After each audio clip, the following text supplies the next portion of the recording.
Credo che possiamo cominciare. Ho già presentato ieri il professor Chartier, anche se davanti a un pubblico in parte diverso, e non starò quindi a ripetere quanto ho detto in quell'occasione. Mi limiterò qui a ringraziare di nuovo l'illustre collega per la disponibilità dimostrata nel venire a raccontarci le cose su cui ha lavorato o sta lavorando, e anticiperò brevissimamente il tema della conferenza di oggi. Mentre quella di ieri ha costituito la presentazione estremamente interdisciplinare dei risultati e delle implicazioni delle ricerche di storia del libro e della lettura di cui il nostro collega si è magistralmente occupato, con il coinvolgimento, oltre alla storia della cultura e della critica letteraria e della sociologia di Pierre Bourdieu, la conferenza di oggi tocca un tema caro a chiunque si occupi non solo di storia, ma di letteratura a qualsiasi livello, e due scrittori che sono i favoriti di ogni tipo di pubblico, massimi autori della letteratura inglese e spagnola e fra i massimi della letteratura di tutti i tempi, i quali fra le altre cose si trovarono a vivere quasi nello stesso periodo, una vita più lunga lo spagnolo e più breve l'inglese, e morti nello stesso anno 1616. Su questi due autori, le loro opere, i possibili incroci dei loro percorsi letterari o dei loro testi, il professor Chartier ha pubblicato un volume nel 2011 che non è mai stato tradotto in italiano, anche se è stato tradotto sia in inglese che in spagnolo, e di cui dico il nome omettendo, dico il titolo omettendo un nome, quindi il nome di un personaggio che ora taccio per non sciupare la sorpresa: fra Cervantes e Shakespeare, storia di un lavoro teatrale perduto. In realtà il professor Chartier correggerà in parte questo titolo per fornire una versione più mirata. E noi speriamo che l'interesse suscitato da questo tipo di temi induca presto anche gli editori italiani a produrne presto una traduzione. E adesso do la parola al professor Chartier. Grazie. Io posso capire italiano, ma sfortunatamente non posso parlare vostra lingua. And it's the reason why it is in English. I would like to thank very warmly Professor Ciappelli for his invitation and also his generous presentation. And it's also in English I shall deliver this lecture devoted to illustrate an approach I can label either as literary geography or textual connected history. That is to say, an approach which focus on the circulation, translation, appropriation of text in early modern Europe, and particularly the relationship between Cervantes and Shakespeare, or the relationship between Shakespeare and Cervantes.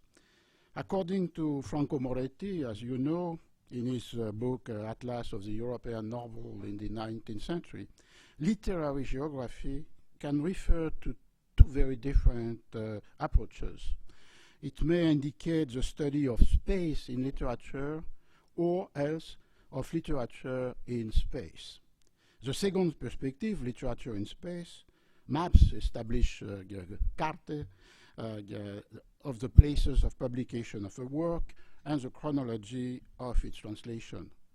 The first perspective, space in literature, maps the geographical settings of the plots, the travels of the characters, the places of their encounters. It does not deal with geographical space, the geographical space of the circulation of a book, but it deals with the internal space of the fiction. It is in its double, twofold perspective, historical and textual, that I would like to present the encounters between Shakespeare and Cervantes, and more broadly, in fact, Cervantes' work in space and space in Cervantes' works. In chapter 3 of the second part of Don Quixote, published in 1615, Don Quixote asks the bachiller Sansón Carrasco who is returning from Salamanca. I quote, "So then, is it true that my history exists and that it was composed by a wise Moor?" The young student responds, "It is so true that I believe that there are more than 12,000 copies of this history in print today. If you do not think so, let Portugal, Barcelona, and Valencia tell you so, for they were printed there. There is even a rumor that it is being printed in Antwerp." The figure of 12,000 copies of Cervantes' book put on the market between 1605 and 1615 is completely plausible, given that by the later date, 1615, the date of the second part of Don Quixote, 9 editions of the book had been published, 3 in Madrid, 2 in 1605, 1 in 1608, 2 in Lisbon, both in 1605, 1 in Valencia in 1605, but not in Barcelona, 1 in Milano, and 2 in Brussels, but not Antwerp, in 1607 and 1611. This geography, as you understand, is the geography of the territories ruled by the king of the composite monarchy that associated the crowns of Castile, Aragon, and since 1580, Portugal. This political situation explains why and how 3 editions were printed in the first year of Don Quixote in Lisbon 2 and in Valencia 1. Whereas the privilege given to Cervantes on September the 2nd, 1604, was only valid for Nuestro Reino de Castilla, our Kingdom of Castile. Another privilege was given for Portugal, dated on the February the 2nd, 1605, and it was added, this second privilege, in the second edition in Madrid. And the same day, a privilege for Aragon, in which Valencia was located, was given to Cervantes. It is this new privilege that allowed the publication in the same year, 1605, of the 2 editions in Lisbon, with licencias of the Inquisition, and the edition printed in Valencia. According to the 17th century printer's manual, such as the Institución y Origen del Arte de la Imprenta, composed around 1680 by Alonso Victor de Paredes, who was a printer and after a compositor and a printer in Seville and after in Madrid, the average press run for an edition was 1,500 copies. This means that there were probably some 13,500 copies of Don Quixote in Castilian circulating in the 10 years that followed the Princeps edition, printed at the end of 1604, but with the date we know of 1605, in the Madrid printing shop of Juan de la Cuesta for the bookseller Francisco de Robles. Sanson Carrasco added in this dialogue with Don Quixote, "And it is evident to me that every nation or language will have its translation of the book. Indeed, 2 translations of Don Quixote had already been published before 1615. In 1612, the English translation by Thomas Shelton, and in 1614, the French translation by César Houdin. The second part of the work was first translated into French by another translator, François de Rosset, and then in English by the same Thomas Shelton in 1620. The Italian translation followed this shortly in 1622. The German one was printed in 1648, but with only the 23 first chapters of the first part, and the Dutch one was published a little later in 1657. As shown by Moretti's maps, a second wave of translation occurred in the peripheral and enlightened Europe between 1769 and 1802, in Russia, Denmark, Poland, Sweden, and Portugal. The first translation into Portuguese is 1798. And the third wave of translation, which created the global Don Quixote, took place between 1813 and 1896, and was contemporary of the affirmation of national identities, sometimes only linguistic, without a nation state. It led to the translation of Don Quixote in the different languages of the territories that compose the Ottoman Empire, Mitteleuropa, the Habsburg Empire, the Russian Empire, and later Asia, with the translation of Don Quixote into Chinese, Persian, Hindi, and Japanese. In Western Europe, the first translations must not hide, generally, not only for the Don Quixote, not hide an important phenomenon, the publication in the late 17th and beginning of the 18th century of new translation of works already translated. And for two reasons, either because the new translation declared taking into account the transformation of the language of the translation, or because they affirm to translate the work from a true and original text and from its best, more recent edition.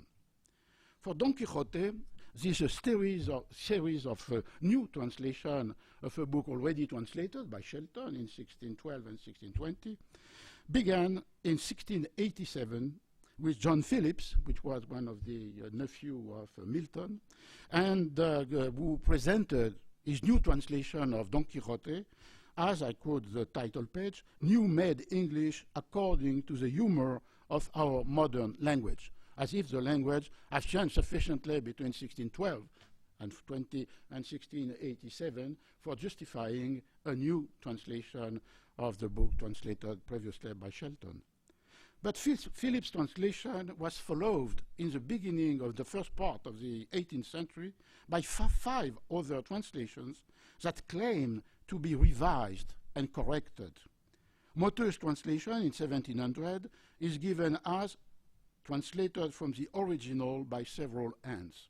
Stevens' translation, published in the same year, 1700, is presented as a new edition of Shelton's translation, I quote, now revised, corrected, and partly new translated from the original.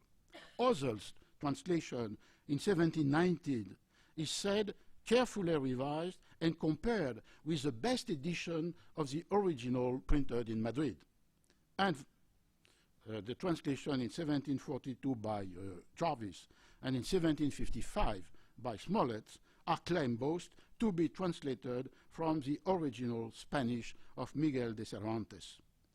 We could say, in a certain sense, that with this multiple translation, Don Quixote became the most popular English novel of the 18th century, and a novel that deeply transformed the horizon of expectations of its reader and what they can or must expect from a novel.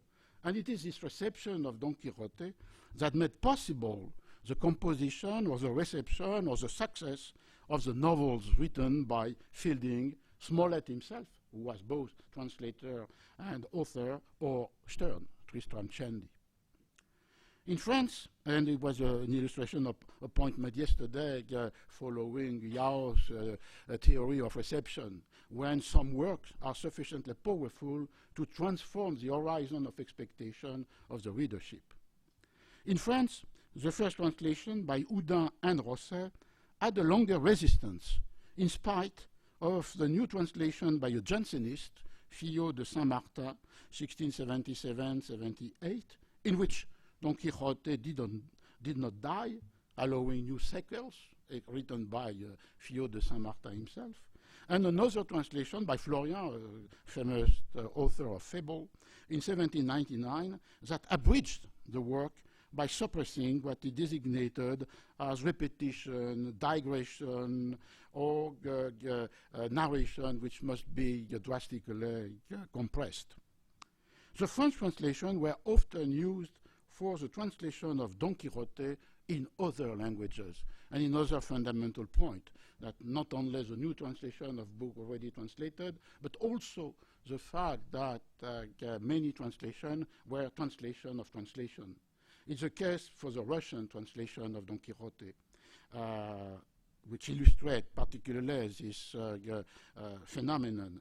The first Russian translation, printed in 1769, was a translation of Fillot de Saint-Martin's French translation as was the second translation into Russian published by Nikolai Osipov in 1791.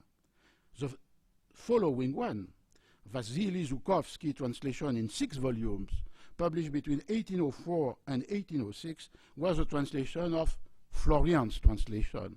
And it's only with the 4th translation into Russian, published in 1838 by Konstantin Masalsky, that the book, Cervantes' book, was translated directly from the Spanish original text. And this could be repeated in many cases, not only for Don Quixote, but also for other books. If you are thinking about the translation of Baltasar Gracian, Oraculo Manual y Arte de Prudencia, it's through the translation by Amelot de la Houssaye 40 years after the publication of the original that the book was circulated in all the European languages, and with a new title, L'Homme de Cour. But it's another story I can tell another time. The editorial geography of Cervantes' novelas ejemplares reproduced the same pattern than Don Quixote translation, but with some variations. The first edition in 1613 was published by Francisco de Robles and printed in the printing shop of Juan de la Cuesta, like the Don Quixote, with the 10-year privileges for Castile and Aragon. It was followed the year after, 1614, by 3 editions, one in Pamplona, with a privilege for the Kingdom of Navarra, one in Brussels, and one printed in Lisbon or Seville, but with a false address of Madrid, because they were not covered by any privilege granted by the king. Other editions in Spanish followed soon, and it was a great success. Milano in 1615, Madrid 1617, Barcelona 1625, Seville 1627. In 1614, 1 year after the publication of the original text in Spanish, François de Rosset and Vital d'Audiguier began to translate the book in French, each one for his own. They decided to collaborate, and in 1615, the Novelas Ejemplares were published in French as Nouvelles de Miguel de Cervantes Saavedra. The 5 editions of the Nouvelle, printed before the mid-17th century, fully confirm the success of the book and the reputation of Cervantes.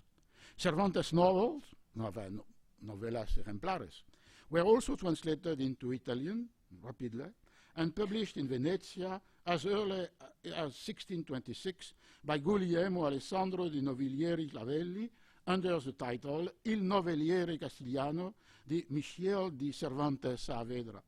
The following year, 1627, another translator, Donato Fontana, published in Milano a second translation of Cervantes' Novelle.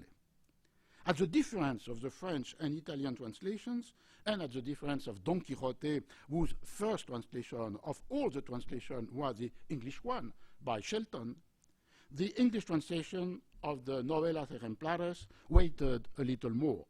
It was published only in 1640 and only with 6 novels as exemplary novels in 6 books, full of various accidents, both delightful and profitable, turned into English by Don Diego Puede Ser, which is a very curious and very rare example of the translation of the name of the translator.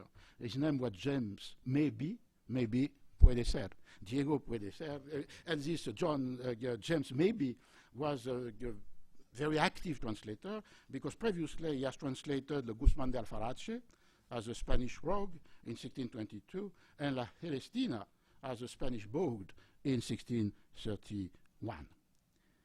But edition and translation, new translation, and are not sufficient, however, it seems to me, for drawing the cartography of the circulation of a work and the afterlife or the reputation, the fama of his or her author.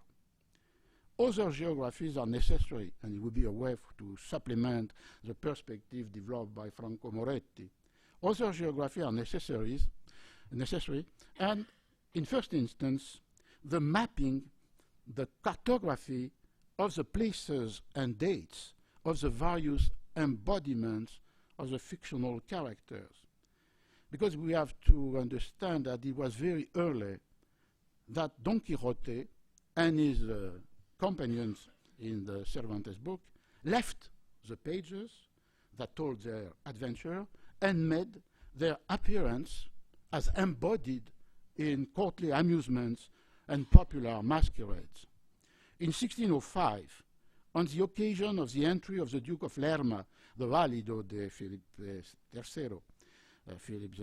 into the town of Tudela del Duero, the corrida that took place in the square in front of the town hall included, I quote, the Aventuras del Caballero Don Quixote.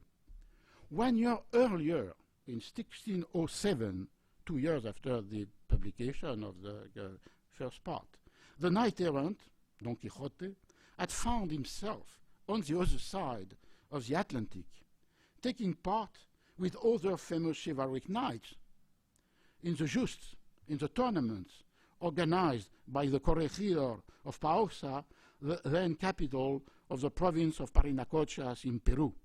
One of the competitors in this tournament had chosen to appear not as one of the knights of the chivalric novels, but, according to the relation of the event, as the Caballero de la Triste Figura, Don Quixote de la Mancha, como lo pintan en su libro, as is depicted in his book.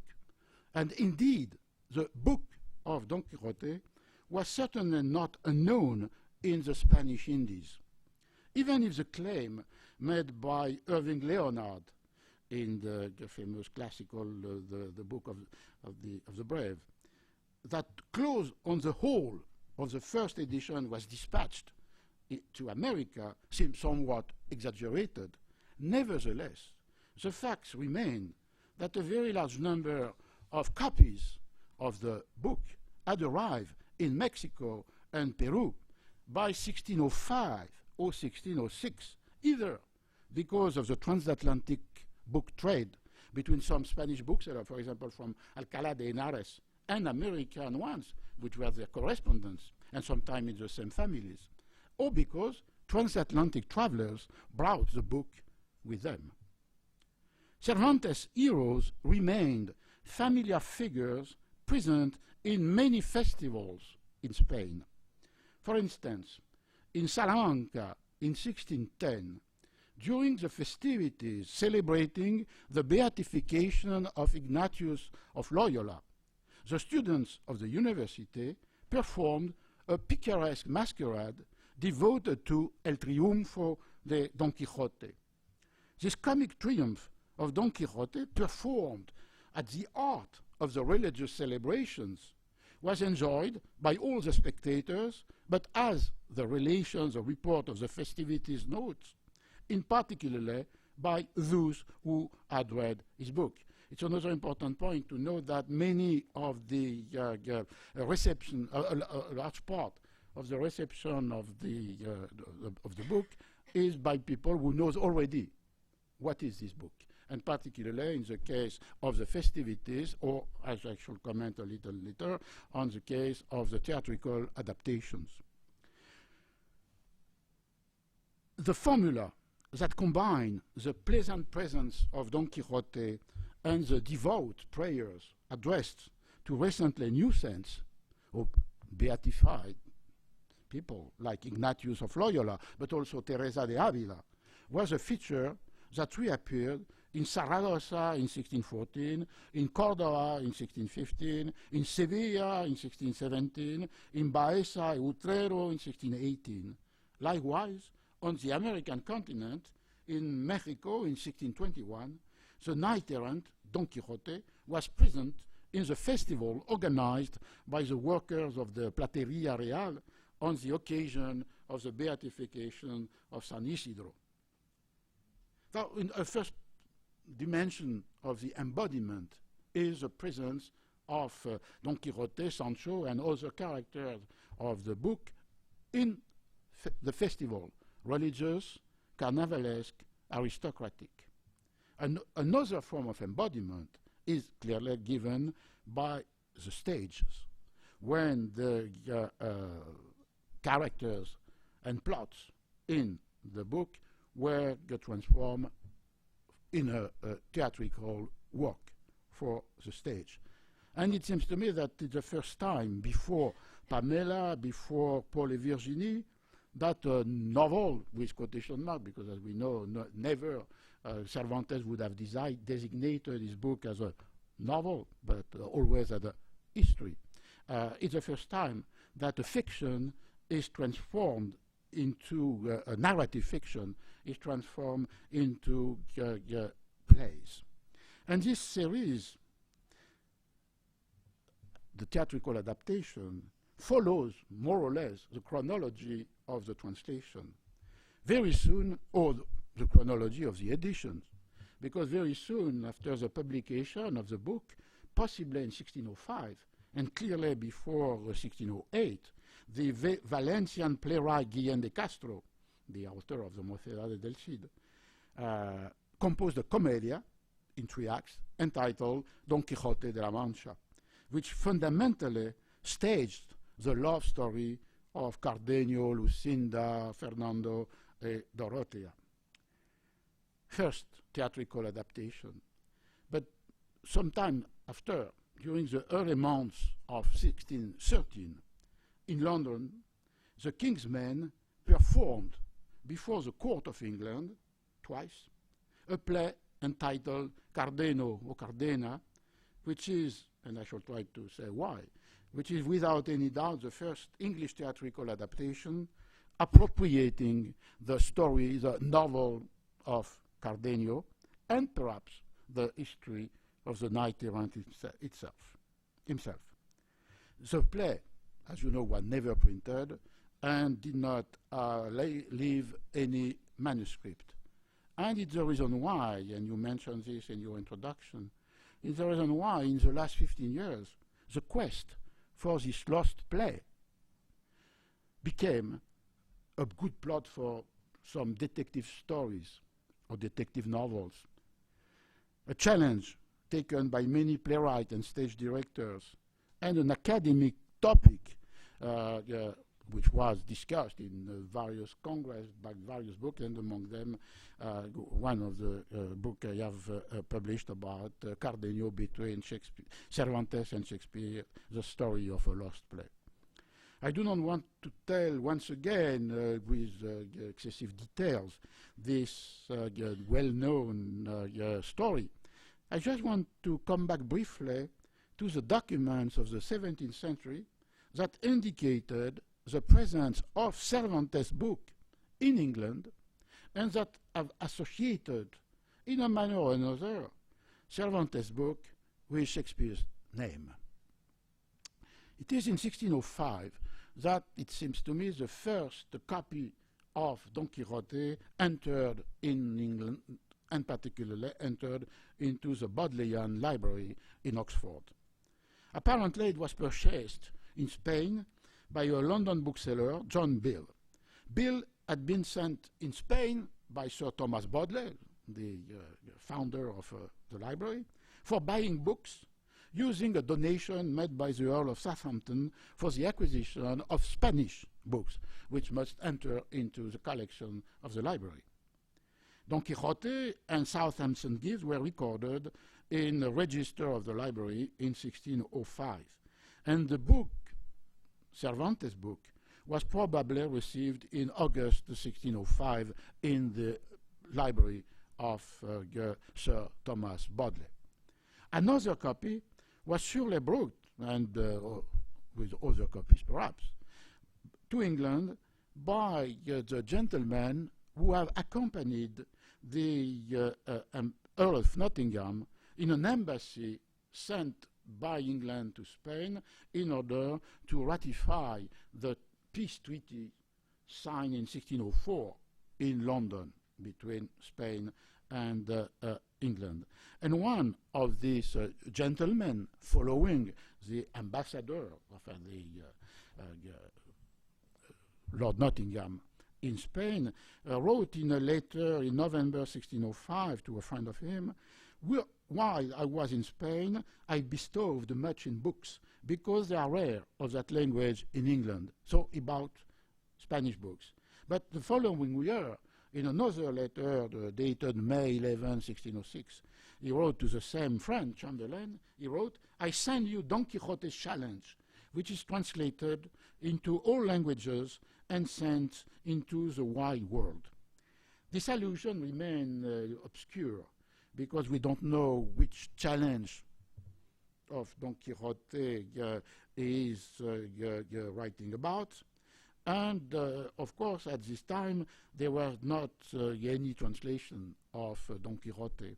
But it could be interpreted, this letter, as a form of hyperbolic remark that which take place in the corpus of the first mention, the first English references to Cervantes' Don Quixote.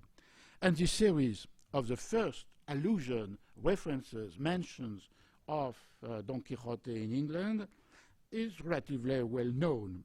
Some indications are without any ambiguity, like in two plays by Ben Jonson, Epiphany or The Silent Woman in The Alchemist, which explicitly associate Don Quixote and Amadis de Gaul as a form, as kind of books read by people. And these plays are dated between 1609 and 1610. Or we have another series of evidence, the users of one of the novels within Don Quixote, La Novela del Curioso Impertinente, which was used both by John Fletcher for a play, The Cockcomb, and by Middleton for the subplot and another play, The Second Maiden Tragedy, both plays dated between 1609 and 1610. Other indications are also less evident, but nevertheless interesting. For example, the use of the expression to fight with windmill, which appeared as early as 1607 in play by George Wilkins and Thomas Middleton. And it seems there was no use of this image to fight against windmill before Don Quixote in England. Or there are another issue which was largely debated, the complex chronological relationship between Don Quixote and the play by Beaumont, The Night of the Burning Pestle, in which you have also errant, if not knight, but in this case a grosser knight. And the relationship between the two plays is always a topic for discussion. Nevertheless, what remains is the fact that Don Quixote, the book, and the character were present very largely, very widely in England as early as 1605 on. Whence the question, when did Shakespeare meet them, the book and the character? Two documents suggest a possible answer. The first one is an account prepared for the treasurer of the chamber of the king that registers two payments to the king's men, that is to say the company, the theatrical company in which Shakespeare was both actor and shareholder. Payment made on May 20th, 1613, of £40 plus £20, I quote, by way of His Majesty reward to John Hemmings and to the company of the king's men, that is to say the company in which Shakespeare was actor and owner. And why? For having performed at the court 6 plays during the previous months, during the year 1613, and among the plays, one as a title, Cardenno, with 2 N, C-A-R-D-E-N-N-O. 1 month later, on July the 9th, another £6, 13 shillings, and 4 pence are paid to the same John Hemmings, which was in charge of the company and clearly the interlocutor of the court, for the performance of a play called Cardenna, performed before the Duke of Savoy's ambassador, who had been the guest of the English sovereign. Whence 2 questions. First, is Cardenna or Cardeno the simple, and the carelessness of the scribe and the easy confusion between O and E make it likely. Second, is Cardenio or Cardenio, the young Andalusian lover of Lucinda in Don Quixote? It is also likely because the proximity of the two names and the N high could be easily confused by a scribe into NN, a Cardenio be transformed into Cardeno, double N. And more important, because this foreign proper name, Cardenio, seems not have without existence in England before the arrival of Cervantes' book. We can assume thus that the play performed in 1630 twice at the court of England was a story of Cardenio. And if you remember, it's the story of this young man who have exchanged vows and promise of marriage with Lucinda and was betrayed by his friend Fernando, the Duke's son, who fell in love for Lucinda after having seduced Dorothea. And between the chapter 23 till the chapter 47 of Don Quixote, the story of these two couples, Lucinda y Cardenio, Fernando y Dorothea, is constantly intertwined with the adventure or misadventure of Don Quixote. Clearly, in 1613, Cardenio was the first English play staging the adventure of some characters of Don Quixote, with two elements unknown. First, where Sancho and Don Quixote present in this play, we don't know. The only indication at the time is the title, Cardenio. And second question, this play was in these documents, which are documents for the financial administration, without any author. It is only 40 years later that the register of the writing copy of the Stationers' Company, that is to say the guild of the printers and booksellers in London, indicated the names of the author. On September 9, 1653, 40 years after the performance of the play, the bookseller Humphrey Mosley entered into this register in order to claim the property, the ownership on the title he registered, entered the title of 42 plays. And the 10th of these plays is indicated in the register of the Guild of the Printers and Booksellers as the History of Cardenio, comma, by Master Fletcher, period, and Shakespeare. This title is one of the two sentences, and only two sentences, that associate explicitly Shakespeare and Cervantes through the mention of Cardenio in England before 1660. The question is, must we take it at face value? First, it is clear that Mosley, who registered this play because he was a royalist, and as you know, since 1642, the beginning of the English Revolution, of the Civil War, the theater were closed, and the performance of plays were forbidden. In the sense, to print or to imagine that he could print plays was a gesture of resistance to the closure of the theater. But in this case, for him, there was no particular importance, neither for Cardenio nor for Shakespeare. And as I said, the name of Shakespeare is added after a period by Master Fletcher, period, and Shakespeare. What was important for Mosley, the bookseller publisher, was the strategy of publishing plays, and in 1646, some years before, he had entered 48 other titles, and among them, the play he published the following year, in 1647, that is to say, the comedies and tragedy written by Francis Beaumont and John Fletcher, gentlemen. And this book, in 1647, was the third theatrical dramatic folio in the English book trade. The first one was Ben Jonson, 1616. The second one, 1623, the first folio of Shakespeare's works. And 1647, during the Civil War, during the English Revolution, the publication of the folio of Beaumont and Fletcher. And for Mosley, clearly, Fletcher mattered more than Shakespeare.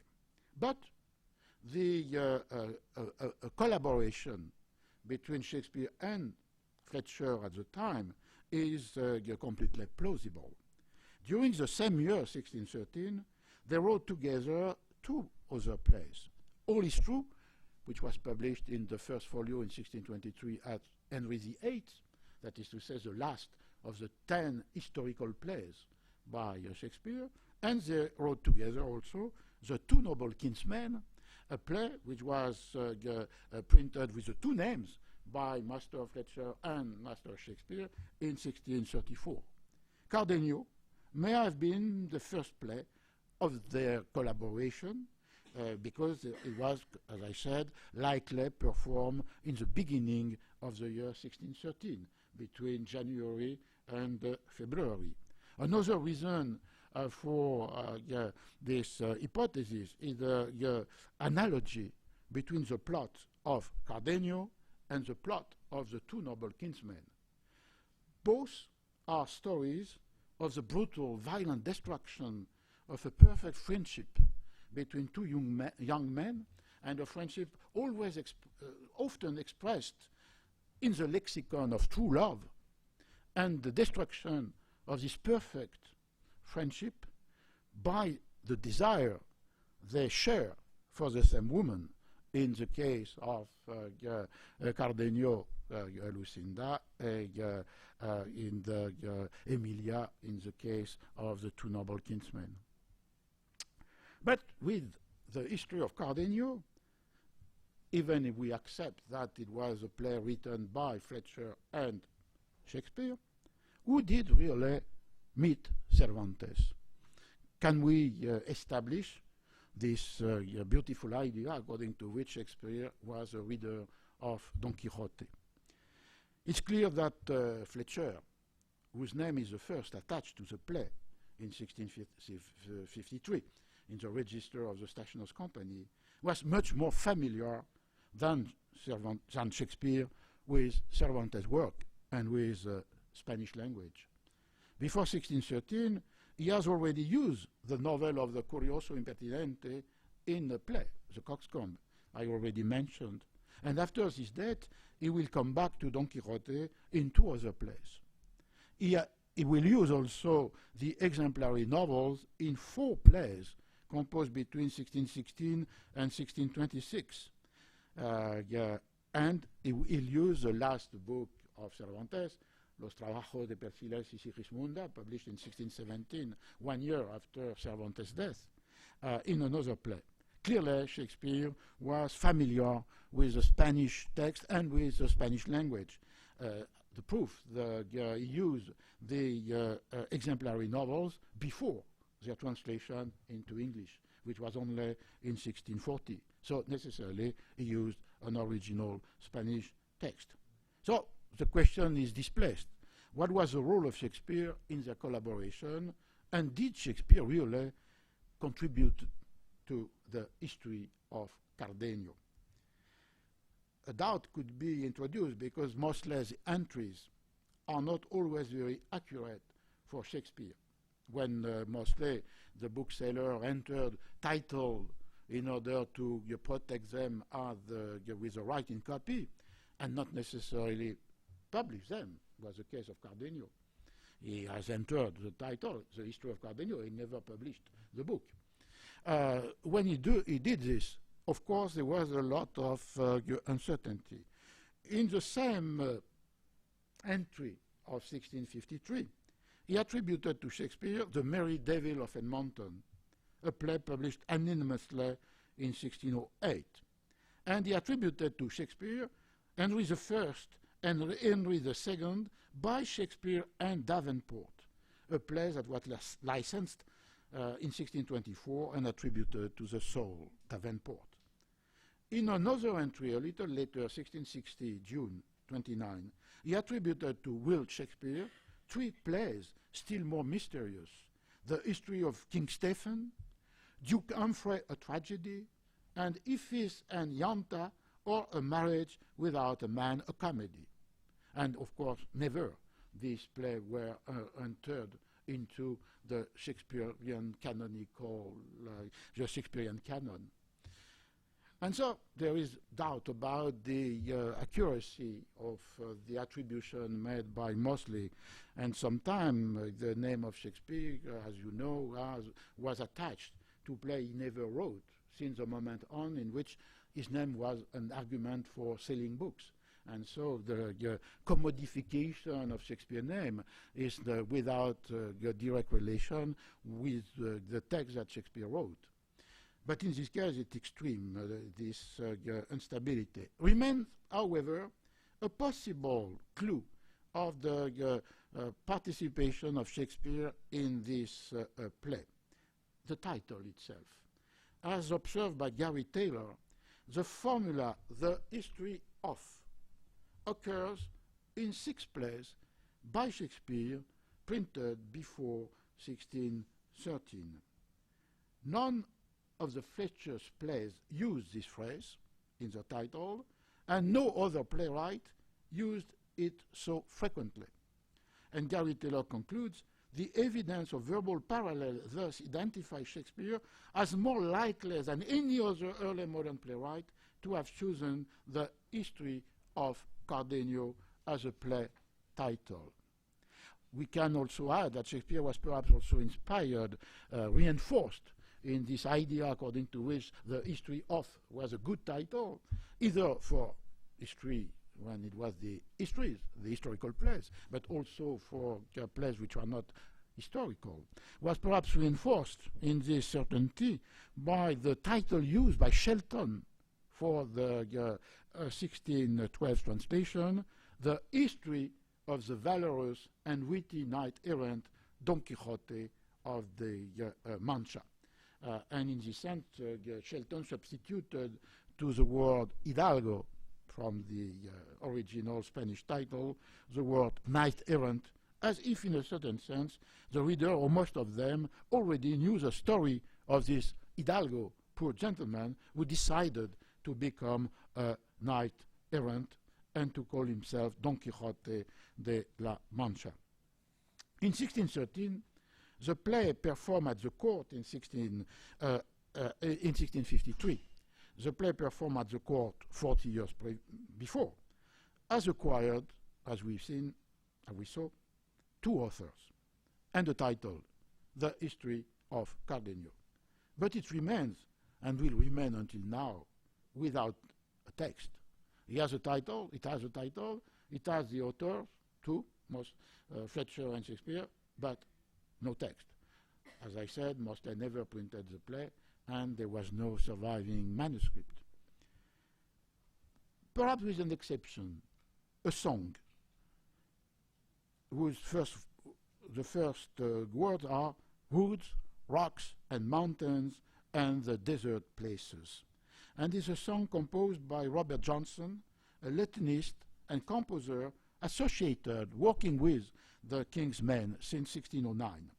And this song was assigned to the lost play, as if it was a part of the lost play, by a modern critic and musicologist, Michael Wood, who considered it as a lamentation of Dorothea, betrayed by Fernando, who fell in love with Lucinda, and who retired in the Sierra Morena. In his pleasant notes upon Don Quixote, a curious book published in 1654 by Edmund Gayton, this one presented this lamento as if it was a song sung by, I quote, an extraordinary pleasant voice. Even if Gayton does not associate Dorothea's song, which is perhaps the only remnant of the lost Cardenio, with Shakespeare, we can quote him because he was the first author to associate in the same sentence Don Quixote and Shakespeare. We have seen the sentence by Mosley was to associate the history of Cardenio and the name of William Shakespeare. In the case of Gayton, is an association between the character, the name of Don Quixote, and the name of Shakespeare.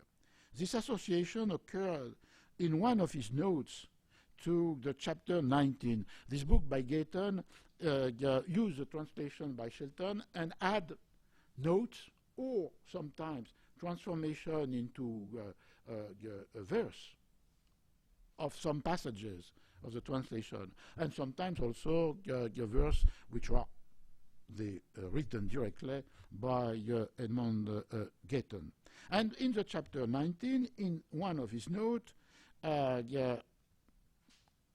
Gayton is adding lines of verse to this moment in which, in the Cervantes text, Sancho and Cervantes, particularly Sancho, is frightened because they have encountered during the night some men bringing torches. And Sancho is completely frightened, and in Shelton's translation, it is said, his courage abated, and he did shatter with his teeth.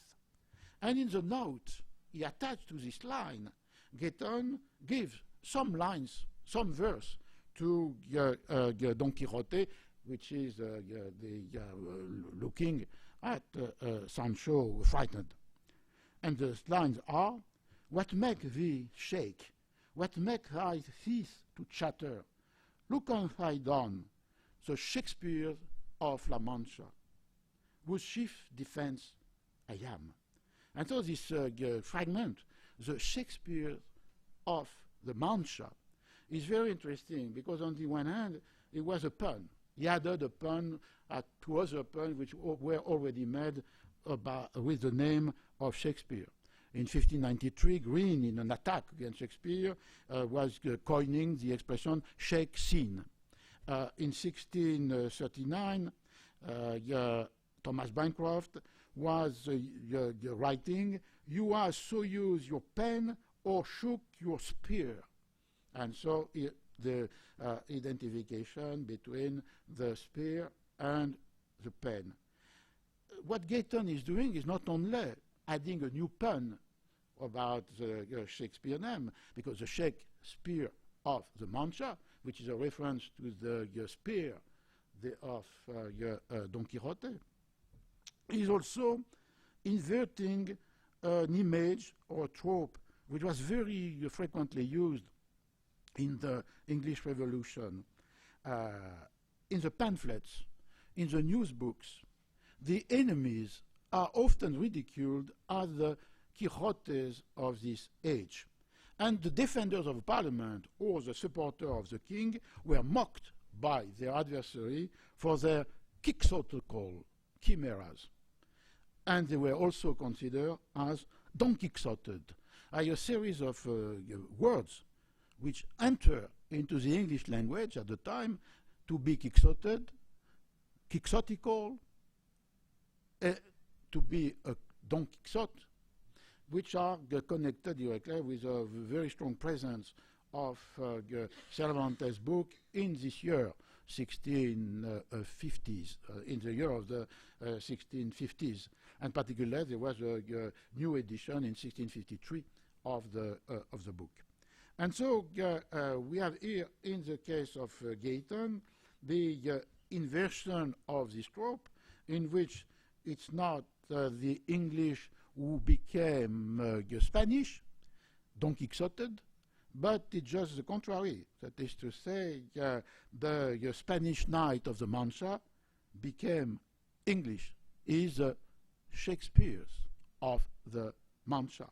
And with him, again, there was as a identification between Shakespeare's pen and Don Quixote's spear.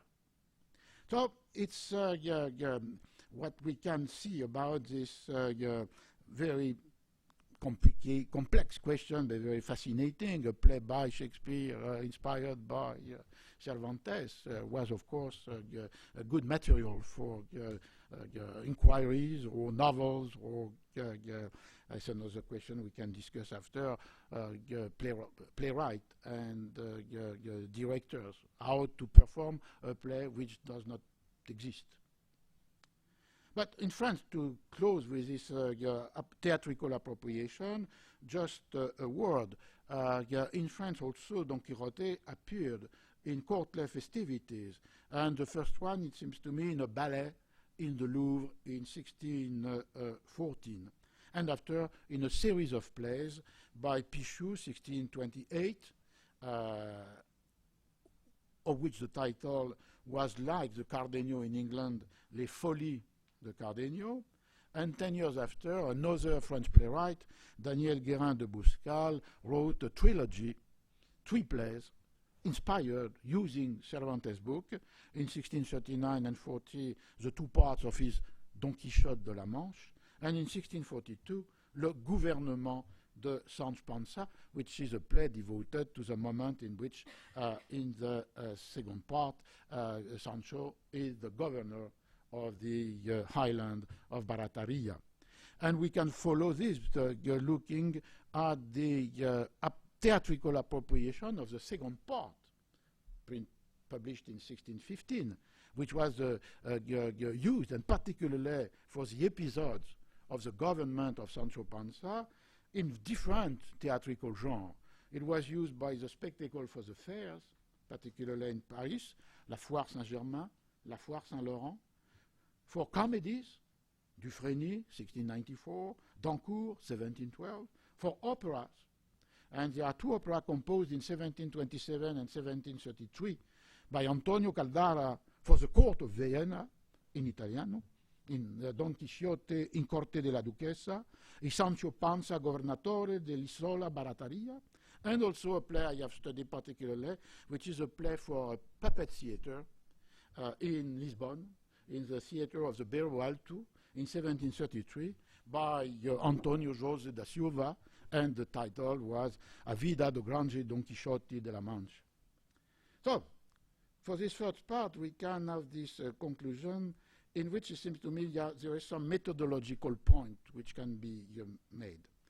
The circulation of a text, thanks to its edition, translation, or theatrical adaptation, must always be considered as a series of reinvention of the work. Literary geography does not map the spatial distribution of a stable textual entity. It proposed a cartography and chronology of the mobile reconfiguration of what it is made, and perhaps it's a limit of the Franco-Moretti book. Not to consider that there is a flexibility, a fluidity, a mobility of what is mapped. And it seems to me that the challenge is to understand how publishers, translators, playwrights, and I forgot, engravers, appropriated the work according to the constraint imposed by this work, but also according to the genre they choose for their appropriation.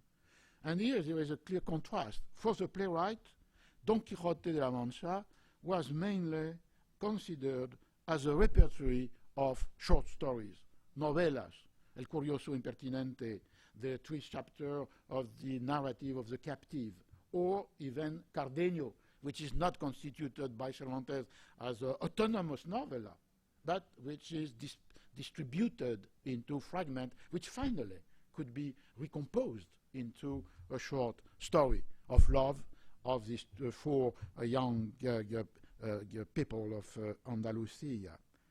And so it was one of the reading of Don Quixote to understand the book as a repertory of short stories.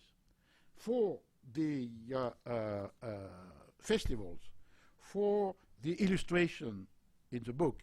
And the first systematic illustration started with the Dutch translation in 1657.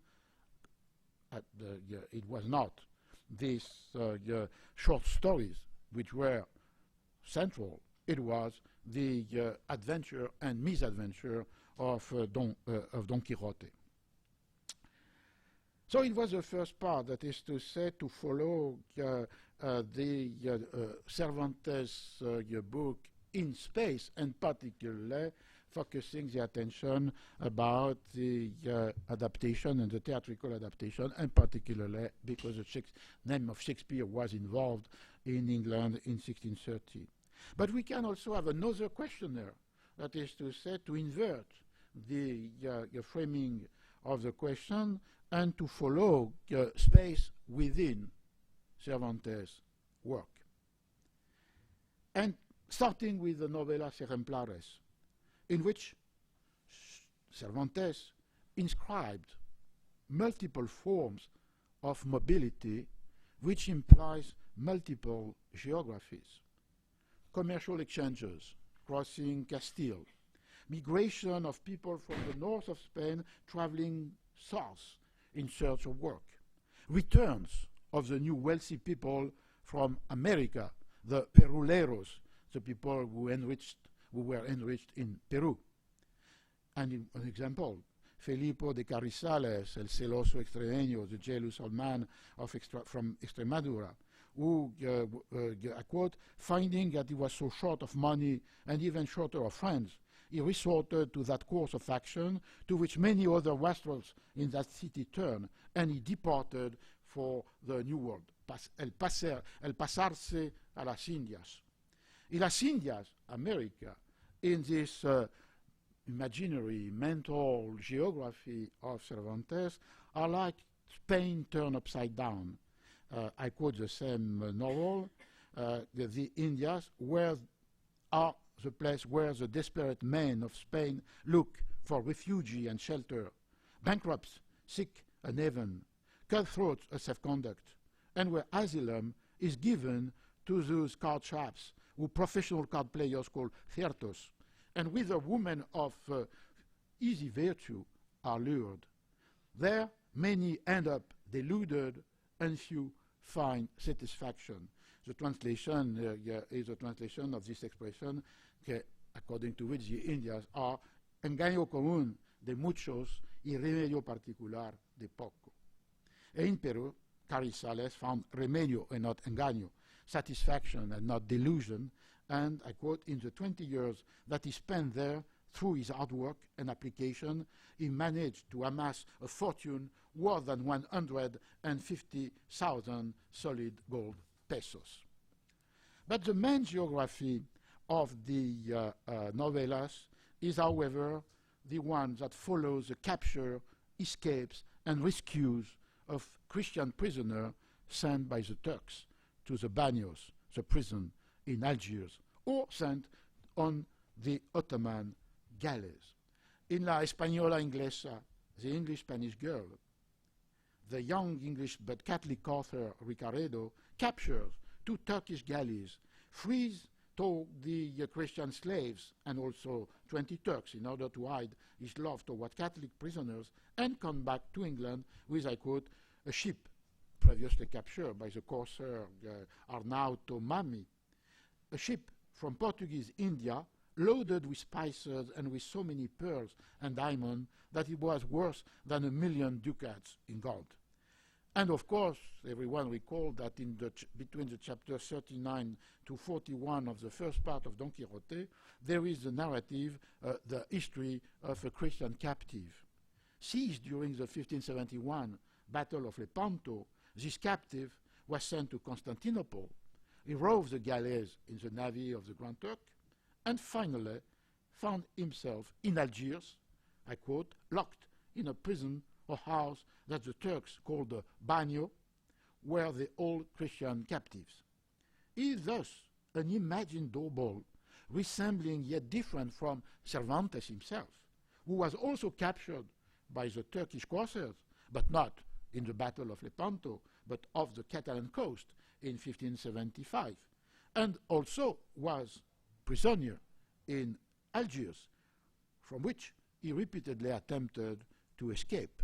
But the fate of the captive and the Cervantes were not the same, because the captive triumphed in his attempt to escape, whereas Cervantes regained his liberty upon being ransomed by the Trinitarian 5 years after his capture.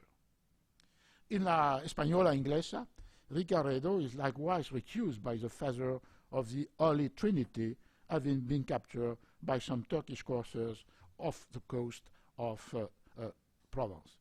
And such geography associated Cervantes' imagination and Cervantes' life,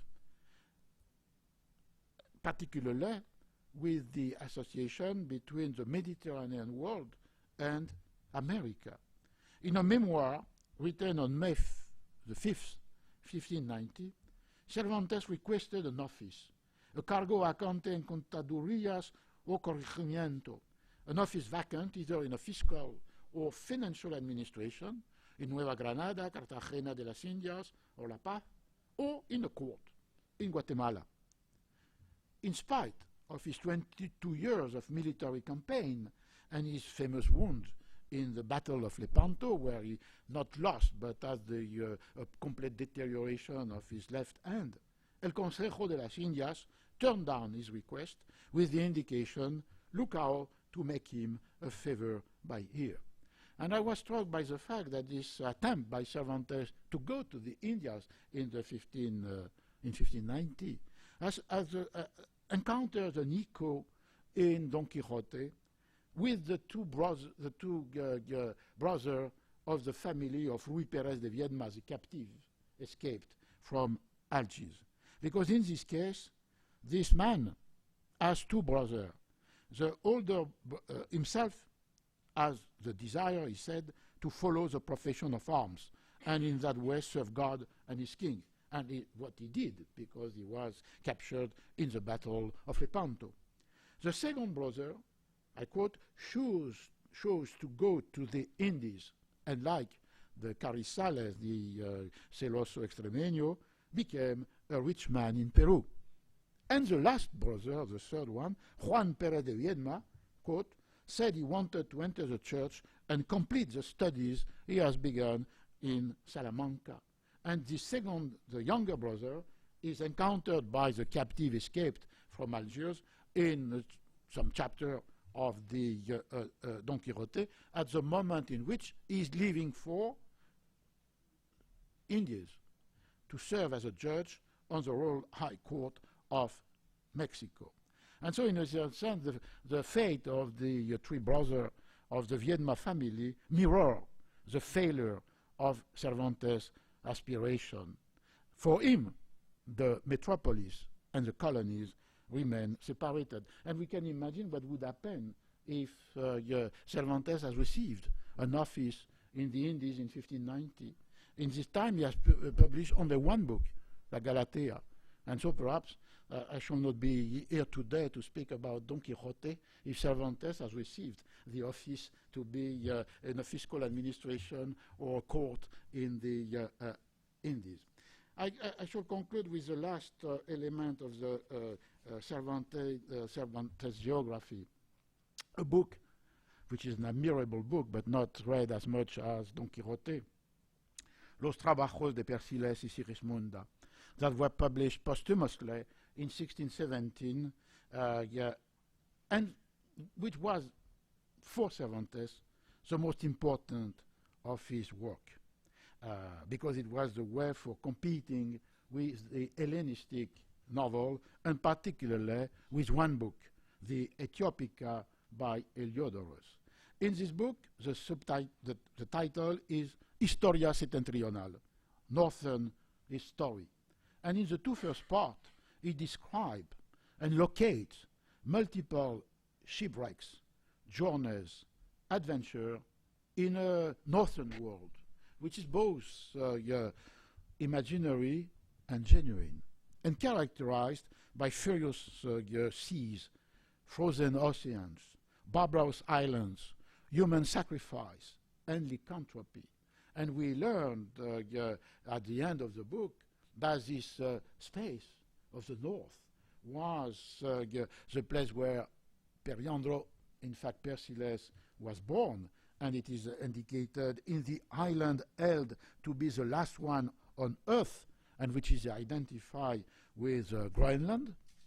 And we know also that Auristela is Sigismunda and one of the two daughters of the Queen of Frislanda, situated at farther on, practically at the North Pole. So you have the two first parts of the Trabajo de Persiles y Sigismunda, which are located into this northern horizon of Europe. And the two other parts, 3 and 4, are transformed into a pilgrimage when all the characters are arriving in Lisboa and are crossing Spain, Languedoc, Provence, Italy, to arrive in Rome in a year of a jubilee, which grants a plenary indulgence for every pilgrim who have visited 4 basilicas in the city. And this book was completed by Cervantes on his deathbed, on the eve of his own death. In the dedicatory epistle of the book addressed to the Count of Lemos, dated April 19, 1616, which is the last text dated by Cervantes, he wrote, "Yesterday I received the extreme unction, and today I write this. Time is short, anxieties increase, hopes lessen, and with all this I take the life and the desire I have to live."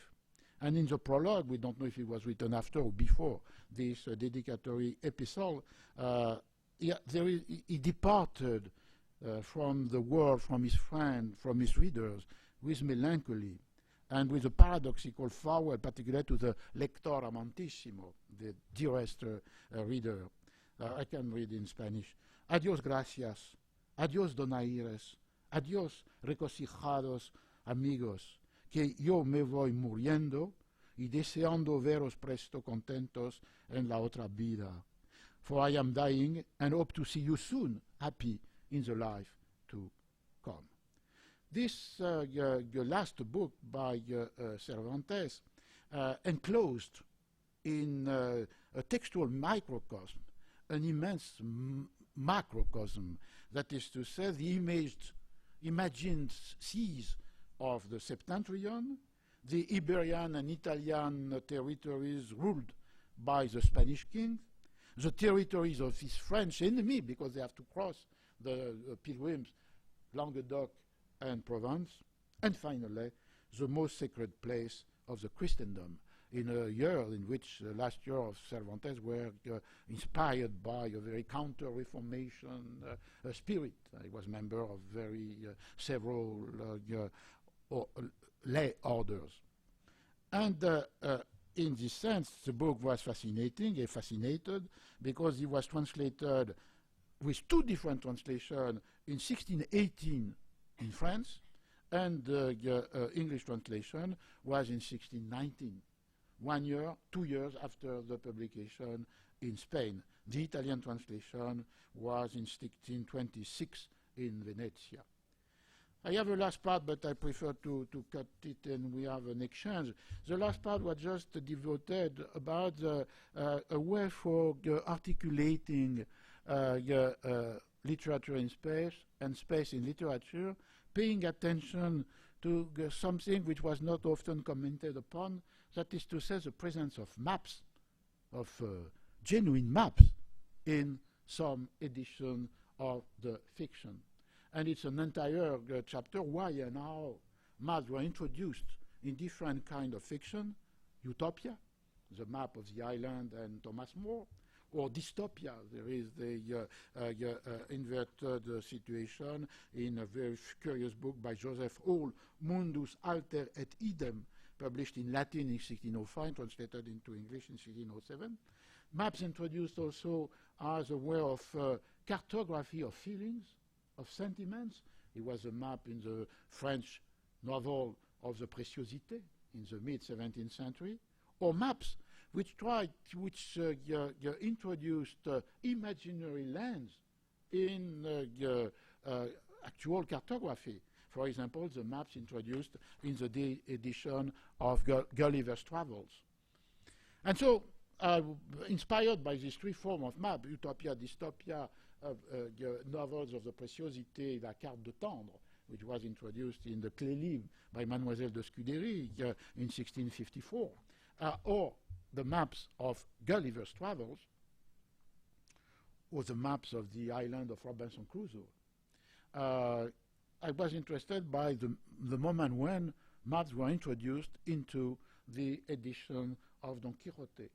And the first one was in 1780, in the edition for the Real Academia by Vicente de los Rios, who was the established, edited the text, and for the first time in the authentic map of an authentic land, Spain, where traced, were given the imaginary travels of a fictional character.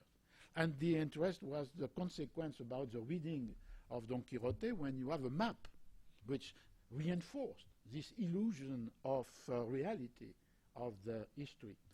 There is a famous essay by Borges, Magias Parciales del Quijote, in which all the argument is about the confusion of the world of the reader and the world of the text by Cervantes, and particularly because, as we have seen, the character in the second part has read the first part, as the reader has read. And so there is a lot of troubling moment in the text in which the two worlds, the world of the reader and the world of the fiction, are completely confused or completely intertwined. And the maps could be another of the device for allowing this confusion, because the places which are mapped are the places that the reader can know. And there was the reinforcement of this. And in the first 1780 edition by Vicente de los Rios, there was something more. There was the fact that with a map you have a scale, so you can measure the distance. And Vicente de los Rios criticized Cervantes for his lack of attention, because he didn't allow a sufficient time for the donkey of Sancho and the Rocinante to make, during the time allowed by the fiction, the trajectory or the itinerary which are put on the map. It's a very curious form of a criticism, which is a critique of the anachronism, errors, carelessness of Don Quixote. In 1798, there was a second edition with maps by Ibarra, and in this case, the maps was the edition was made by Juan Antonio Pellicer, who was one of the librarians of the king and a member of the Academia de la Historia. And here he abandoned this idea that you can check the accuracy of Cervantes' narrative by measuring the distance of a map. But nevertheless, he did not resist to the temptation to identify as real places the places of the fiction. And for example, for the castle of the Duke in the second part, he said it was the palace of Buenavilla, which belonged to the Dukes of Villahermosa. Always a temptation to make this confusion between the world of the reader, which is a world of actual realities, and the world of the fiction. And in this part of this analysis, I concluded by the fact, on the one hand, that in the 19th century, it was very frequent to introduce a map in the edition of Don Quixote, and in the different translation, included in the edition for the schools, which is another interesting topic, when Don Quixote became obligatory reading in the Spanish elementary schools. And there was some edition which, of course, concentrated, summarized, shortened the text, accompanied by a map.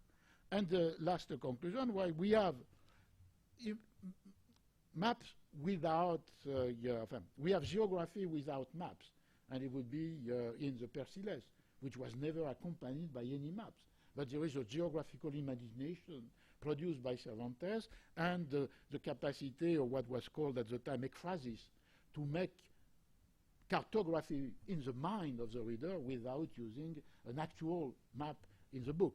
We have the map of the Don Quixote's sallies or journeys, and we have also, in the late 19th century, the mapping of the travels of the author himself. In 1880, there is a book published in Madrid by Manuel de Foronda, Cervantes Viajero, and he maps all the travels we can know about Cervantes in Italian, in the Italy and as a soldier, in the Mediterranean when he participated to the Battle of Lepanto and the moment of his capture by the corsair. After, at the end of his life, the journey he made with his military company to the Azores and the island of the Terceras, and finally the last travel in North Africa. And so it was interesting, it seems to me, because here you have the possibility to associate the travels by Don Quixote, the pilgrimage by the character of the Persiles, and Cervantes' journey, all belonging finally to the same reality, that is to say, a global world in which are connected histories, either fictional or biographical. Thank you very much.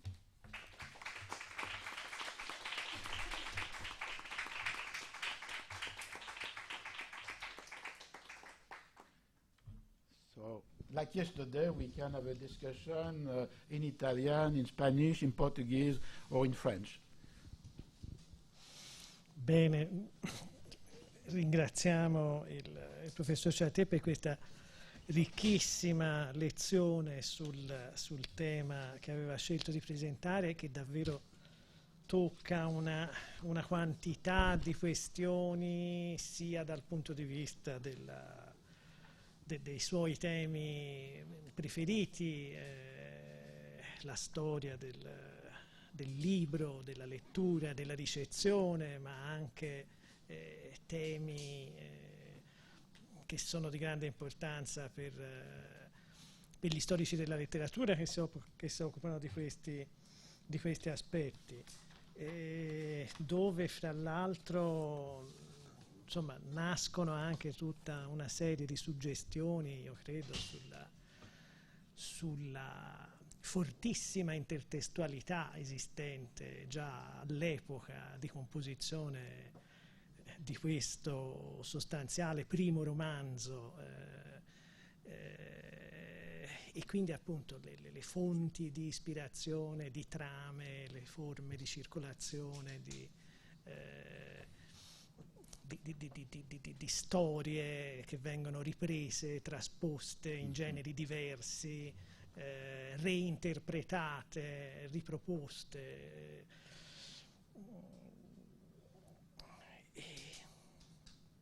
Quasi chi più ne ha più ne metta, e quindi sollecito la discussione e le domande allo stesso professor Chartier.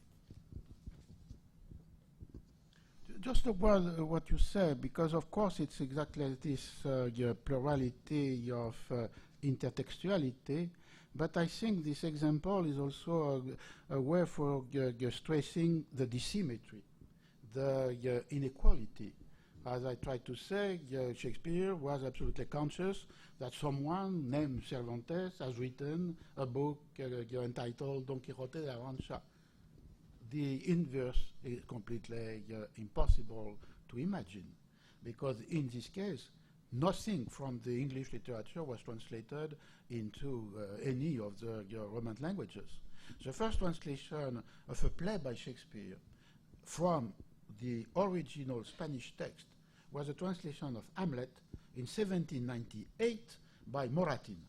And there was a previous Hamlet which was made by an author who didn't know English, and we choose a play by a French playwright, Ducis, who did not know English, And they have used a first translation in the 1750s, 60s, done in French for some of the Shakespeare play.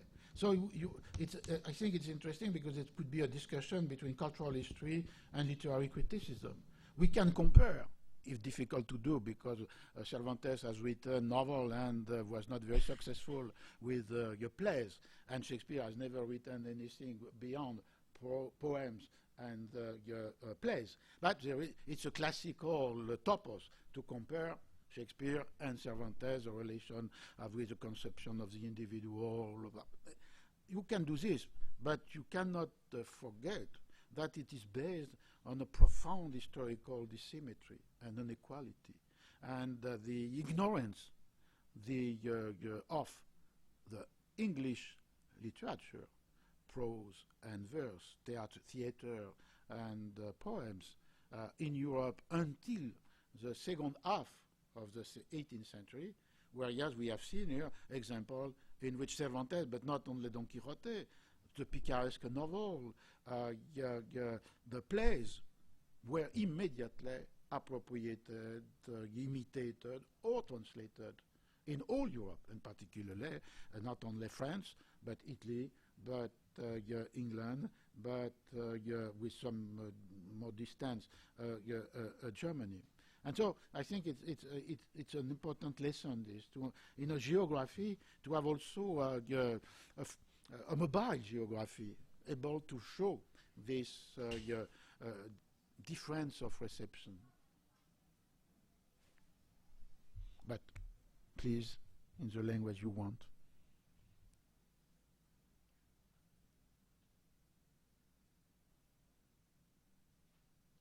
I don't know if you are more Shakespearean or more people, Cervantine. Maybe more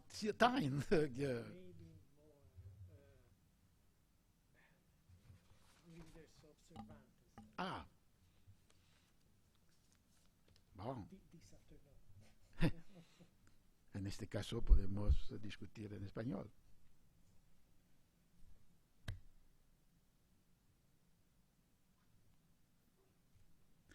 Perhaps another comment, this was the beginning, a starting point for a series of other studies focused on the question of translation and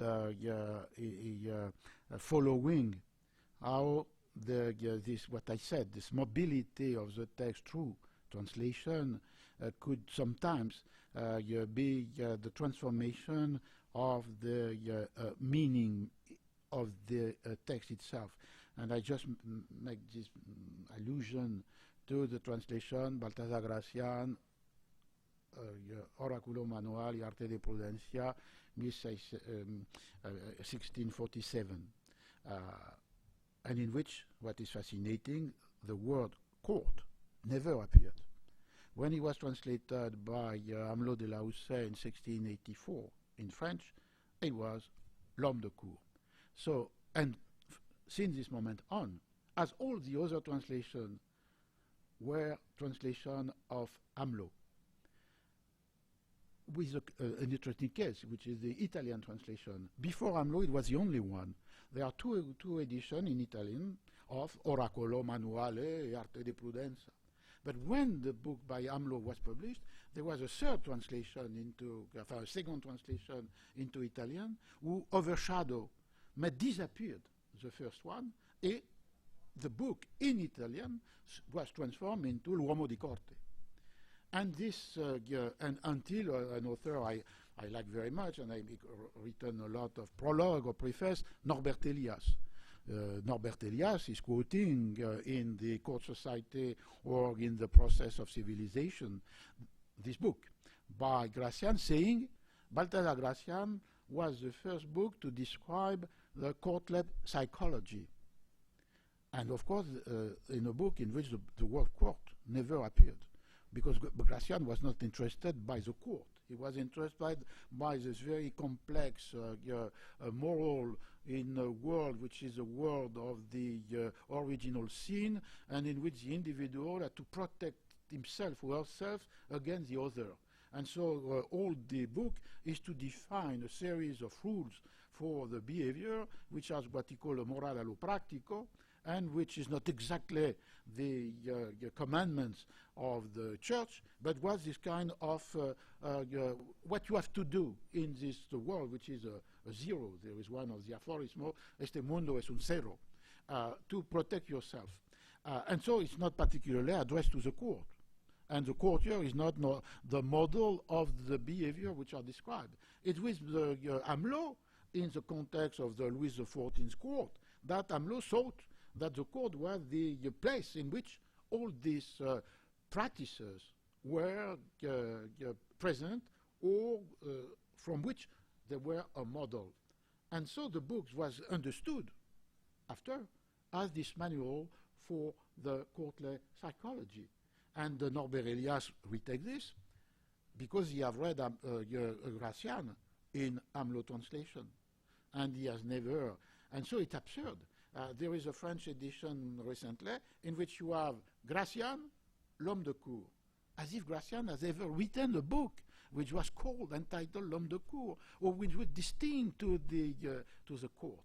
And so it's an example paroxystic in which the translation has profoundly transformed, for all Europe except Spain, the status, the meaning of the book.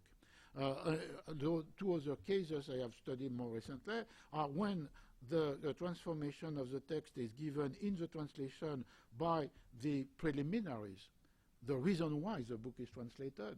And it's the case of Las Casas, brevissima redacción de la destrucción de las Indias, which were reused, reinterpreted, relocated by the translation since the late 16th century until the 18th century. And it's another interesting reason of the mobility of the text. The translation does not imply particular difficulty in the case of Las Casas. That's the difference of Gracian, who had the reputation to be untranslatable. But the location of the translation in a specific historical context transform the meaning of the text. And who are the Indians? The Indians as the victims could be the Protestants in the Low Countries, could be the English if they are invaded by the Invincible Armada, could be the Castilian, the Catalan. It's very connected to the contemporary time in the 1640s when there was the revolt of the Segadors and a threat by the Castilian army. And so there is this possibility of reappropriation, which are not transforming profoundly the text itself, but transforming the meaning of the text in relation with the contemporary time. The only question of the translation is the fact that so often Las Casas used for describing the conquistadores and their tiranías y crueldades the word Cristianos. And I think it was because they were Christian and the Indians were not, but also it was a kind of irony, because these Christians are very poorly Christian, because they committed the worst atrocities. And so to use Cristianos was with many meaning. Of course, the Protestant translation at the end of the 16th century has suppressed Cristianos and translated as Spaniards, los españoles.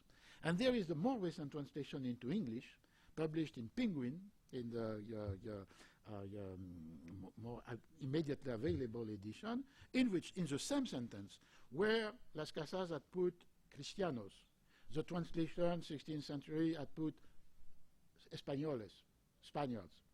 In this translation, today, you have the Europeans, which is an extraordinary effect of post-colonialist thinking, as if Las Casas could imagine to use this word Europeans. And so it's an example of the, when you word, and I conclude with this, another scale for studying the translation could be the word, one word. In this case, Cristiano, Spaniard, European.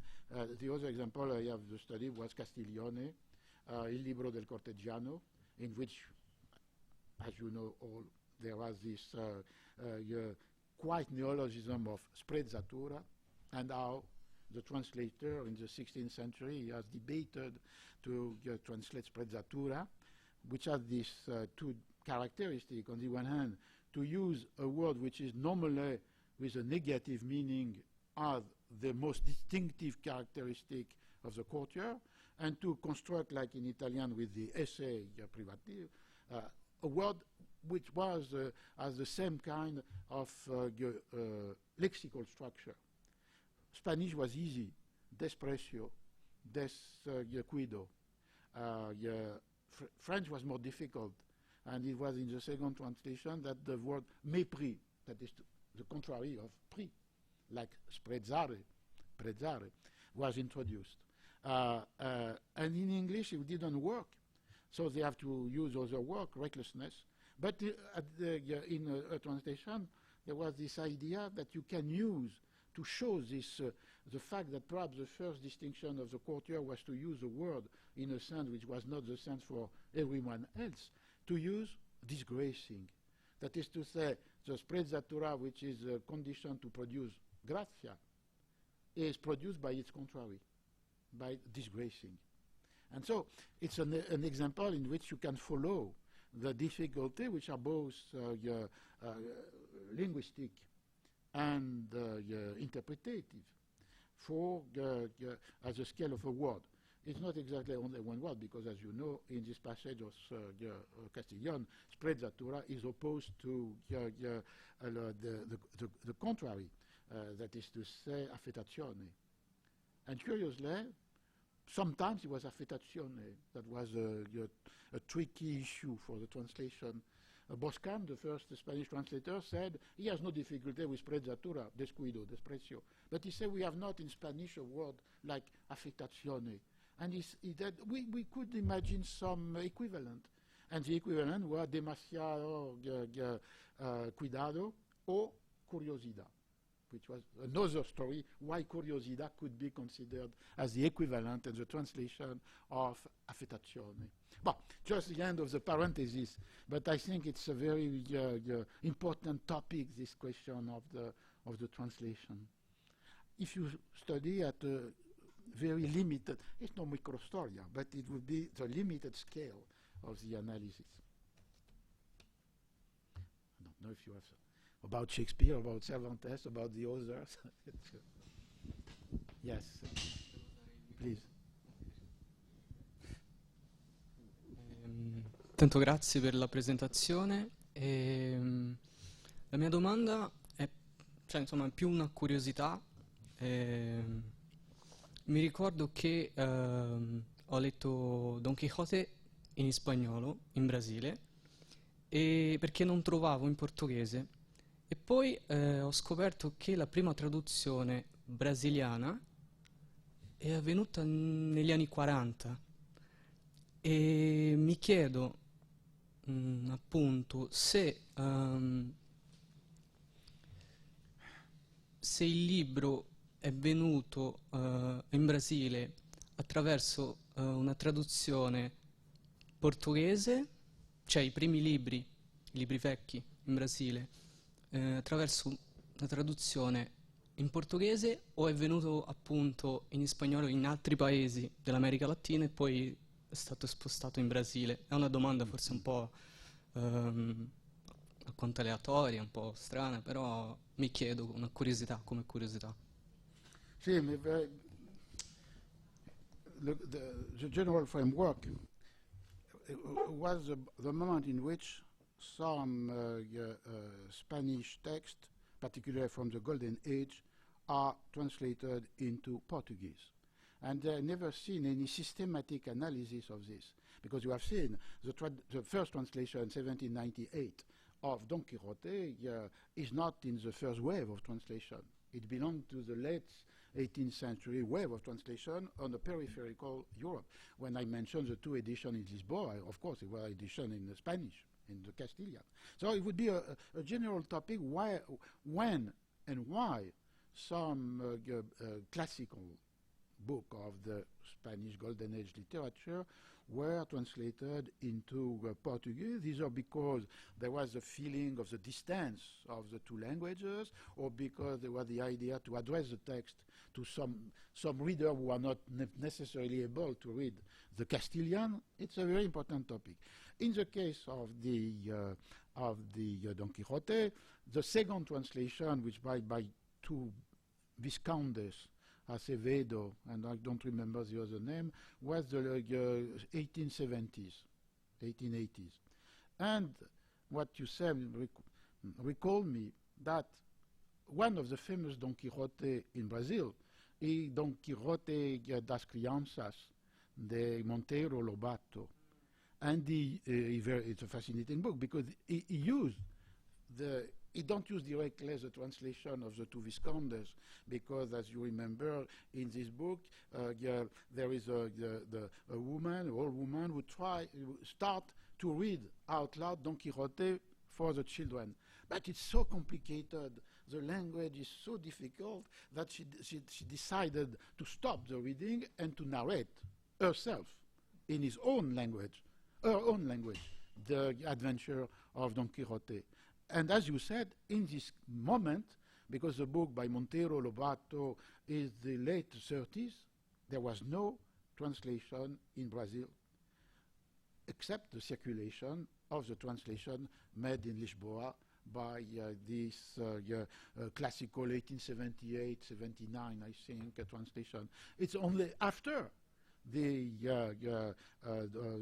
Monteiro Lobato, Don Quixote das Crianças, that there is a series of translation made in Brazil by Brazilian translator or author.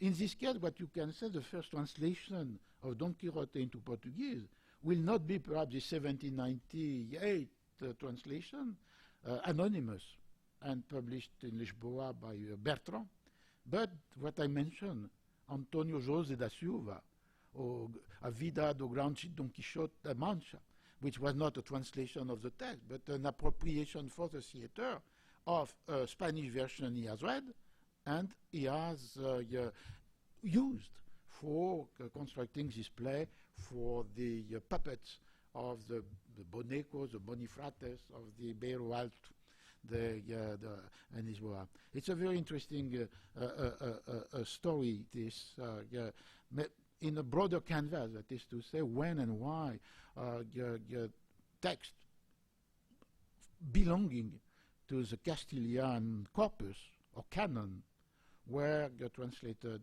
into Portuguese. For example, the Las Casas was never translated into Portuguese until the after the Second World War. And it's only a modern translation, which was the first one for Las Casas, the destruction of the Indians. And it was also for illustrating this interest for the translation. There was a re-edition you can buy in a kiosk in the street in Brazil. And there is another title. When it was translated in 1948, I think it was, of course, a translation, Brevissima Relação da Destruição das Índias. The second edition, which was transformed into a paperback edition, a book we can buy in the street, has another title, O Paraíso Destruído. O Paraíso Destruído, which is interesting because never Las Casas said that the Indies before the conquistadores were the paradise, were the heaven. He said that the Spaniard has brought the infierno, has brought hell, but he never said that before it was the heaven, paradise. And why, it seems to me, there was this use of this title, O Paraíso Destruído, is because there is a book, you know, which had become famous in the Brazilian tradition. It's a book by Sergio Buarque de Holanda, Visão do Paraíso, which was an analysis of how the Indies were conceived of as a paradise either by a Spanish or by Portuguese writer in the 15th or 16th century. And so the contamination of this Paraíso Perdido as a title for Las Casas was more connected with the reading of the book by Sergio Buarque de Holanda than with the text of Las Casas himself.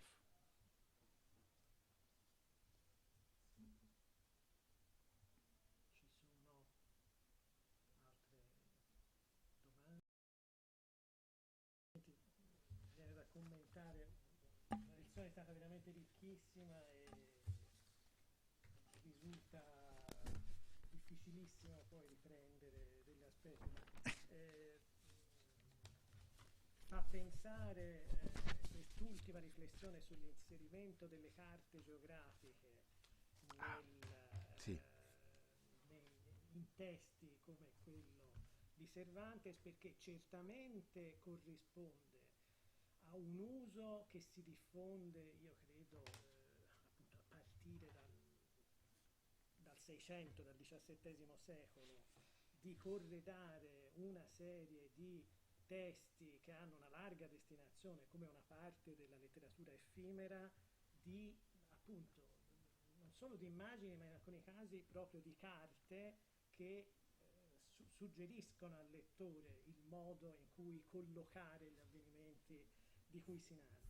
Però poi alla fine questo inserimento nelle storie di avventure e nei romanzi di avventure mi sembra che lei stesso suggerisca che diventa una specie di topos esso stesso, per cui dà inizio alla tradizione di inserire carte geografiche nelle storie di avventure che si trascina fino a oggi.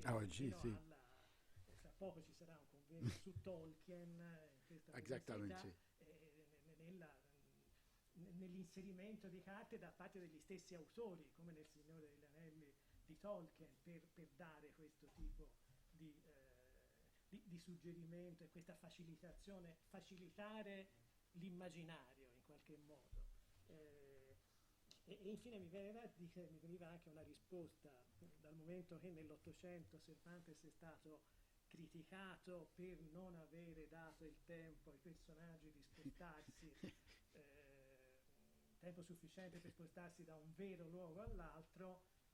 Non Cervantes perché era morto, ma Don Chisciotte avrebbe certamente avuto la risposta, perché lo afferma nel romanzo, avviene sempre nei romanzi di cavalleria che c'è un mago che trasporta un personaggio da una parte all'altra, anche se le distanze sono molto grandi. Ecco. Sì, because of course it was during a long period of time there was two obstacles to introduce not only maps, carte geografiche, but also images in the book. The first was technical and economic, because since the moment on in which what was preferred for maps or for illustration was copper plate engravings, you cannot print on the same sheet typographic text with mobile characters and copper plate engravings. You need two presses, you need two print shop, and it's very complex, and it's not very cheap. And the consequence was to have specific space in the book for these copper plate engravings. Could be the frontispiece, could be the hors text, and of course for the map could be added to the text. So there was which was not such an obstacle when the dominant technique for introducing images in a book was the technique of the woodcuts, in which here you can use the same press to have the typographical characters and the engraved wood block. But you see in the late 16th century, Of course, the copper plate engravings were considered as more subtle. You can have a more aesthetic effect. And there was progressively the relegation of the wooden engraving, the engraving engraved on wood block, only for the most popular books. So it was the first obstacle. And the second obstacle, this obstacle was for any kind of book. And it could be for the Universal Chronicle, geography, atlases, and so on. There was another obstacle which was mental or aesthetic, what you mentioned. Now the author could lead the imagination by the presence of a map. The rhetorical device of the ekphrasis, that is to say, to produce images in the mind by the words, was considered sometimes as more powerful than to show the things. And so this model, according to which the author, with the words, could create maps or landscape or images, but in the mind of the reader, not in the materiality of the book, was a durable resistance to the presence of actual, genuine maps or images in the book. For example, Las Casas, the first edition, who have engravings, 1598, in a Latin translation of the book published in 1554. And so there was, it's two reasons. After, perhaps the mid-17th century, there was the idea according to which you can use the map either like, as I said, to use a lexicon of the cartography for feelings and sentiments, and it was all the tradition of the mid-17th century French cartography in all form of books devoted to the preciosité, the relationship between men and women, or because, as we have seen with Don Quixote, this element, a device for, through the map, recalling to the reader his own world, because there are real places. This kind of travel by Don Quixote could be made by the reader himself. And so it was another way for creating with other devices this confusion, and as you mentioned, this confusion could be also be connected with a reuse of some device of the chivalric novel. Why Don Quixote was, since the chapter 9, written into Arabic? And as you remember, at the end of the chapter 8, the story stopped. There is no more, nothing to read for the reader who was reading with us the text. And so this reader enters into the book for looking for the continuation of the stories. He goes to Toledo, he is looking at all these shops with manuscript, and finally discovered a manuscript which looks like the continuation of the interrupted adventure in chapter 8. But this manuscript, which has an image, is written in Arabic. And so he needs someone to translate the Arabic historian, Sidi Amete Benengeli, into Castilian. And so this device, which introduces the reader in the text, because it's a reader who is looking for the continuation of the adventure, is also connected with a classical device of the chivalric novel, in which a magus, a wise man, is writing the adventure of the hero of the novel. There was an immense discussion to know why Cervantes has decided that this magus, in this case, was Arabic historian, Sidi Amete Benengeli. Why this decision? There are many interpretations, but one of the interpretations could be it was a form of irony, because the Arabic historian in the Christian and Catholic tradition have the reputation not to be accurate, or to lie, or to multiply the false, fake news. And so in this sense, it was this play with a text written by an historian, but Arabic historian, which created immediately a kind of distance.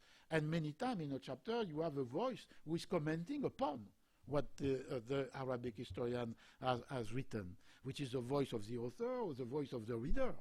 The author as reader of a text which is given to him. It could be also another reason, more biographical, we could link with the familiarity of Cervantes with the Arabic and Muslim world. 5 years in Algiers. And so this possibility to introduce this figure, which could be ambivalent in a sense in the text. But it's another of this device, because it's a manuscript encountered by the reader disappointed by the interruption of the narrative, which is the matter for first part, chapter 9 to the end, and the entire second part. And if you remember, the last page of Don Quixote's second part is the Sidi Hamete Ben Enjeli addressing your speech to his pen and saying that no one now would be able to make a new sequel or a new continuation of the novel. It was this other device.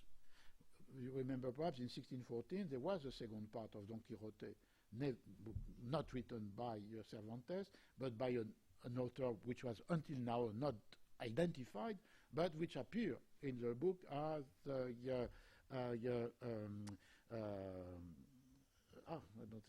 don't remember his name, but a student, Avellaneda. And so it was published 1 year before Cervantes' second part. At the time, there was no copyright about the story, about the character. So there was nothing against the law to make a continuation by someone different from the author of the first part. But the genius of Cervantes was to introduce, since the chapter 59, in the second part, multitude of reference to this continuation, and to show that it was an absurd narration of the adventure of Don Quixote. And so it's another effect of reality, because the reader of the second part by Cervantes could have read the second part by Avellaneda. So the character in the book and the reader, as myself, were in the same situation. They could have read this book. And so it's a multiplication, and among them, it seems to me, the presence of actual maps of an actual territories for a fictional hero was about the territory that the reader could have traveled, were another of this device. Yes, please.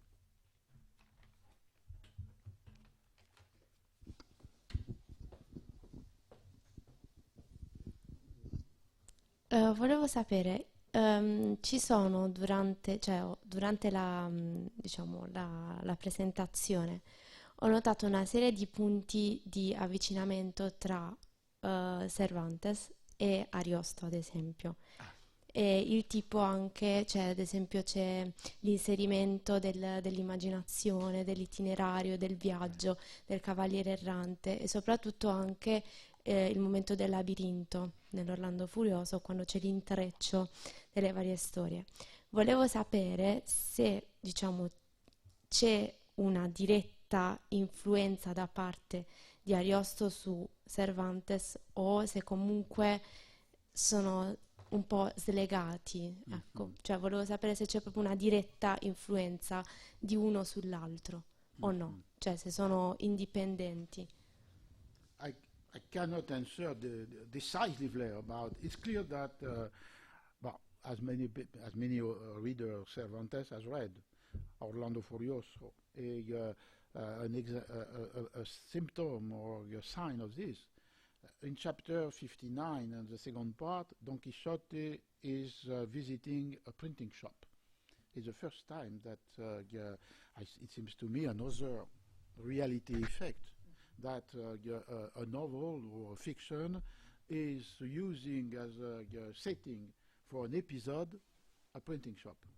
And in this printing shop he enters, and they are composing a book.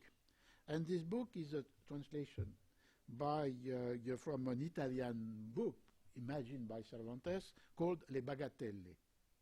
And he discussed with the author, who is present in the printing shop, about the translation and about Italian. And he said, Don Quixote, that he knows by heart a series of stanze from Orlando Furioso, from Ariosto. And it's clearly not only a reference to one of the most famous books of all the 15th, 16th century, but also the fact that Cervantes himself, as a reader of chivalric novel, has read Orlando Furioso. Beyond this, I don't know sufficiently Orlando Furioso, and I have not read, I suppose there is a bibliography about the topic, what could be an echo, a borrowing of Orlando Furioso in Don Quixote. But clearly you are right, it's an important question, because first of all, it could be also a correction to what I said. Because I said that perhaps Don Quixote was the first time that character in a fiction were going outside of the page. But it's not completely true. It was true with Orlando Furioso. And immediately this appropriation of the story or the character in various images, festival, embodiment. And in this sense, it could be a pre-Don Quixote, not in relation with the content of what is Orlando Furioso, but in relation with the Fortuna, the farmer of Orlando Furioso, which created a series of phenomena which are anticipating this appropriation of Don Quixote I try to show today. Beyond this, it would be interesting to know, to see what happened to, more directly, what is the role of Orlando Furioso different from all the corpus of the chivalric novel, inspiring some motifs in Don Quixote. The last comment, which has nothing to do with Cervantes, but to the edition of the play, I forgot to say that one of the first illustration in which, series of illustration, in which you have fragments of maps, are in some of the edition of the Orlando Furioso. It's a series of illustration in one of the edition and by one of the publisher of Orlando Furioso. Okay, no, it's not Franceschini, it's another, Valgrisi. The edition by the Valgrisi has a series of illustration which occupy an entire page, which correspond to each of the county. And in this, not all, but perhaps, I don't know, half a dozen of them have not only the representation of episodes of the canto, but at the top, a fragment of maps, which is to locate where the canto is located, or sometimes to indicate what could have been the travel of some of the characters. And the study about this fragment of map showed that the Valgrisi used actual maps. They are very simple. They are not like the sophisticated map of Spain, which are using in Don Quixote very elaborated map by geographers and engineers.